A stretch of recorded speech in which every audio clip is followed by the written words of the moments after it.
Assalamualaikum warahmatullahi wabarakatuh. Perkenalkan, nama saya Dimi Putra Ramadhani dari kelas F, Program Studi Akuntansi S1, Fakultas Ekonomi dan Bisnis Universitas Negeri Makassar. Di sini saya akan menjelaskan tentang perkembangan teori manajemen dari masa ke masa.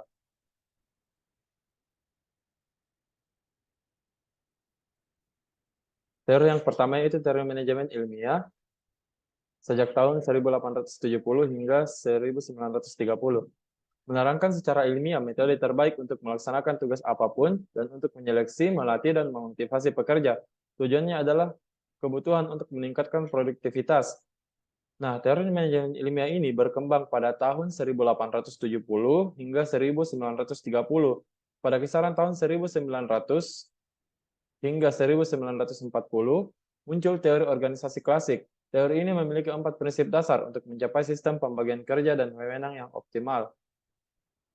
Pertama adalah adanya spesialisasi berdasar pada sasaran tugas. Yang kedua, pekerjaan yang memerlukan suatu proses tertentu dikumpulkan menjadi satu. Yang ketiga, spesialisasi menurut klien. Dan yang terakhir yaitu pekerjaan yang dilakukan di daerah geografis yang sama dikumpulkan menjadi satu. Dan yang kedua yaitu teori manajemen klasik sejak tahun 1900 hingga 1940.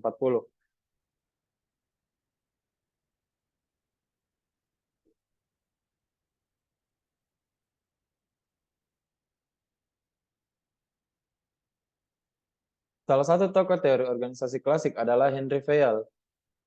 Fayol mengemukakan teori dan teknik administrasi sebagai dasar pengelolaan organisasi yang kompleks.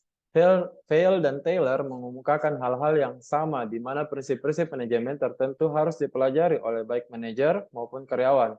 Akan tetapi, Fayol lebih menitikberatkan kepada manajer tingkat bawah, sementara Taylor kepada manajer tingkat menengah dan atas.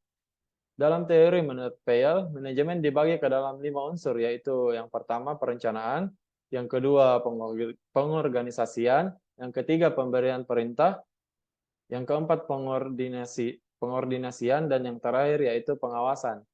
Selain kelima unsur tersebut, Fayol membagi 6 kegiatan manajemen, yaitu teknik produksi dan manufacturing produk, komersial, keuangan, keamanan, akuntansi, dan manajerial.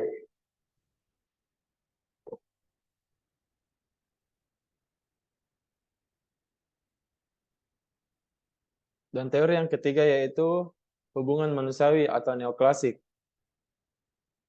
Teori ini lahir karena pendekatan klasik tidak sepenuhnya menghasilkan efisiensi seperti yang diharapkan. Teori ini melengkapi organisasi klasik dengan pandangan sosiologi dan psikologi. Salah satu tokoh teori hubungan manusiawi adalah Hugo Manstenberg. Dan teori yang terakhir yaitu teori manajemen modern dari tahun 1940 hingga sekarang. Tokoh manajemen pada masa ini adalah Douglas McGregor yang terkenal dengan teori X dan Y.